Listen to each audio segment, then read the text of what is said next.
dois-je faire quand j'ai la femme actuelle de mon ex-mari qui n'arrête pas de poster mes enfants, malgré que je lui ai dit plusieurs fois de ne pas le faire? J'ai demandé à plusieurs reprises à mon ex-mari de demander à sa compagne actuelle d'arrêter de publier des photos de nos enfants sur ses réseaux sociaux. Mais à chaque fois, ça provoque des conflits et des disputes. Sa phrase préférée est que je suis trop contrôlante. Pour vous donner un peu de contexte, nous avons été mariés durant 6 ans. Nous avons 2 enfants ensemble. Nous sommes séparés depuis octobre dernier et nous sommes officiellement divorcés depuis mai dernier. Mon ex-mari est en couple avec cette femme depuis février. Il a rencontré nos enfants une dizaine de jours après l'avoir rencontré lui. Elle fait partie de leur vie depuis ce moment-là. Ils vivent ensemble aujourd'hui et à première vue, elle semble vraiment aimer mes enfants. Je n'ai pas de problème particulier avec elle, sauf sur un point. Elle continue de publier des photos de mes enfants sur ses réseaux sociaux, mais avec des légendes qui me mettent mal à l'aise, moi et tout le reste de ma famille. Alors de mon côté, je publie très rarement des photos de mes enfants. Et quand je le fais, ce sont seulement quelques images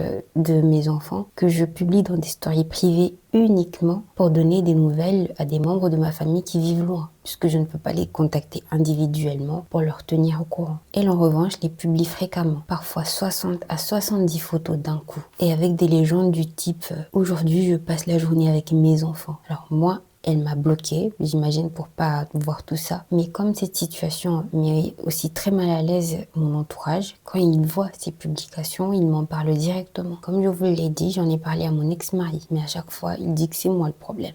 Et bien sûr, il refuse d'intervenir ou de faire quoi que ce soit. Ça, c'est l'histoire qui nous a été racontée par Aïssa. Si vous avez des conseils, n'hésitez pas à les lui donner en commentaire.